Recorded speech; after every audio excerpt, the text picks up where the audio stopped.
8 महीने तक राष्ट्रीय सुरक्षा कानून के तहत जेल में बंद रहने के बाद डॉक्टर कफील खान को इलाहाबाद हाई कोर्ट ने 1 सितंबर को रिहा करने का फैसला सुनाया। कोर्ट ने कहा कि कफील खान पर एनएसए नाम के जिस कानून के तहत मामला दर्ज किया गया उसका कोई आधार नहीं है और उन्हें फौरन रिहा किया जाए। तो जिस एनएसए या हिंदी में कहें तो रासुका के तहत कफील खान को गिरफ्तार किया गया था वो क्या है, समझेंगे आज आसान भाषा में मेरे यानी सौरभ के साथ। सीधा आते हैं पॉइंट पर।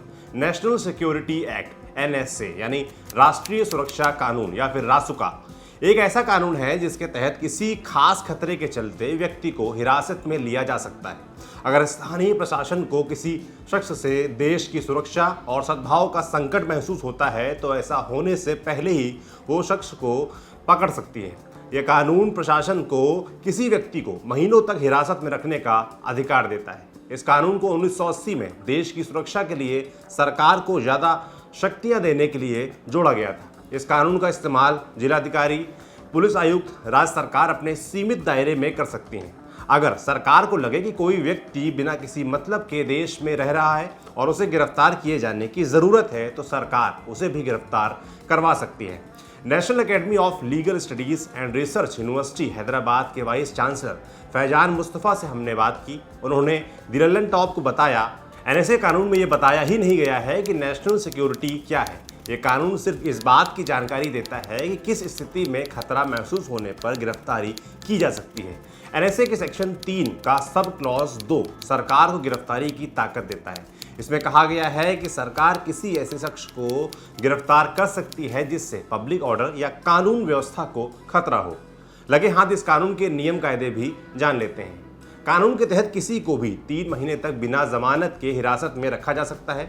ज़रूरत पड़ने पर 3-3 महीने के लिए हिरासत की अवधि बढ़ाई जा सकती है। रासुका के तहत किसी भी संदिग्ध व्यक्ति को बिना कोई आरोप लगाए 12 महीने तक जेल में रखा जा सकता है। गिरफ्तारी के बाद जिलाधिकारी को राज्य सरकार को बताना पड़ता है कि किस आधार पर गिरफ्तारी की गई है। हिरासत में लिया गया व्यक्ति सिर्फ हाई कोर्ट के एडवाइजरी बोर्ड के सामने अपील कर सकता है।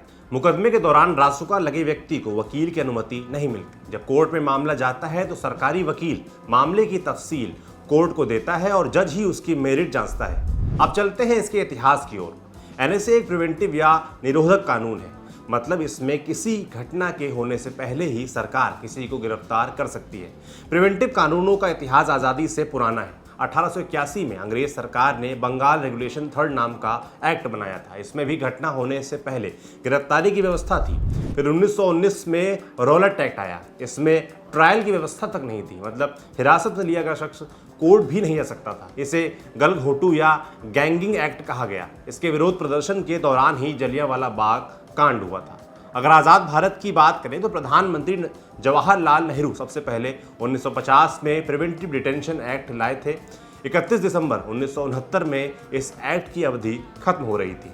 इंदिरा गांधी के पीएम रहते हुए 1971 में सरकार विवादित कानून मीसा या maintenance of internal security act MISA लाई। 1975 में इमरजेंसी के दौरान इसे राजनीतिक विरोधियों के दमन के लिए इस कानून का बहुत सख्ती से इस्तेमाल किया गया। इमरजेंसी खत्म होने के बाद जब 1977 में जनता पार्टी की सरकार बनी तब इस कानून को 44वें संविधान संशोधन के तहत खत्म किया गया। इंदिरा गांधी जनवरी 1980 में फिर प्रधानमंत्री बनी। उनकी सरकार ने 23 सितंबर 1980 को राष्ट्रीय सुरक्षा कानून संसद से पास करवाया। 27 दिसंबर 1980 को यह तत्कालीन राष्ट्रपति नीलम संजीव रेड्डी की मंजूरी के बाद राष्ट्रीय सुरक्षा कानून या रासुका के रूप में जाना जाने लगा। जानकारों का कहना है कि रासुका जैसे कानूनों को अपराधी के भीतर डर पैदा करने के लिए बनाया गया था, लेकिन इसके कथित राजनीतिक इस्तेमाल से दिक्कतें पैदा हो रही हैं। सरकारों पर ऐसे लोगों के खिलाफ भी रासुका का इस्तेमाल करने के आरोप लगते रहे हैं जो सरकार के खिलाफ प्रदर्शन में हिस्सा लेते हैं। ऐसे ही मामले में डॉक्टर कफील पर रासुका लगाया गया था, जिसे हाई कोर्ट ने खारिज कर दिया है। कोर्ट में ये सरकार साबित नहीं कर पाई कि कफील के सिर्फ भाषण भर देने से कानून व्यवस्था का संकट पैदा हो गया था। ऐसी ही स्थिति दलित एक्टिविस्ट चंद्रशेखर रावण के मामले में देखने को मिली थी। उन पर भी सरकार ने एनएसए लगाया था, लेकिन कोर्ट में इस कानून के टिकने लायक जवाब नहीं दे सकी। तो क्या ये कानून केवल विरोध की आवाज़ को दबाने का एक हथियार है? नहीं, खतरनाक अपराधियों पर भी रासुका लगाकर सरकार ये सुनिश्चित करने की कोशिश करती है कि वे कानूनी शिकंजे से छूटने ना पाएं। ऐसे मामलों में कोर्ट भी रासुका लगाने की इजाज़त देता है। देश भर में कई राज्यों में सरकारें एनएसए का इस्तेमाल दुर्दांत अपराधियों के खिलाफ करती रही हैं। मिसाल के तौर पर कानपुर में 8 पुलिस वालों की हत्या के मामले में विकास दुबे के 23 सहयोगियों को पकड़ा गया है और उन पर रासुका लगाने की कार्रवाई चल रही है। नोएडा में 2009 में कार रोककर 10 लोगों ने एक महिला के साथ उसके दोस्त के सामने रेप किया। इस मामले में पुलिस ने आरोपियों के खिलाफ एनएसए लगाया। उड़ीसा के बेरहामपुर पुलिस ने 10 हत्याओं के आरोपी कैलाश गदई पर रासुका लगाया। डॉक्टर कफील के मामले में इलाहाबाद हाईकोर्ट ने अपने फैसले में बताया कि एनएसए जैसे कानूनों का इस्तेमाल कैसे होना चाहिए। कोर्ट का कहना है कि ऐसे सख्त कानून का इस्तेमाल बहुत ही अभूतपूर्व स्थिति में और कोई रास्ता न मिलने पर ही किया जाए। कुल मिलाकर कानून से ज्यादा उसके इस्तेमाल करने वालों पर इसके इस्तेमाल की जवाबदेही है। उम्मीद है सरकारें माननीय न्यायालय की बातों को ध्यान से सुन रही होंगी। आप इस वीडियो पर कोई राय रखते हैं तो कमेंट सेक्शन में जरूर बताएं। ये जानकारी आपके लिए लाए थे हमारे साथी अमित मिश्रा। मेरा नाम सौरभ है। शुक्रिया।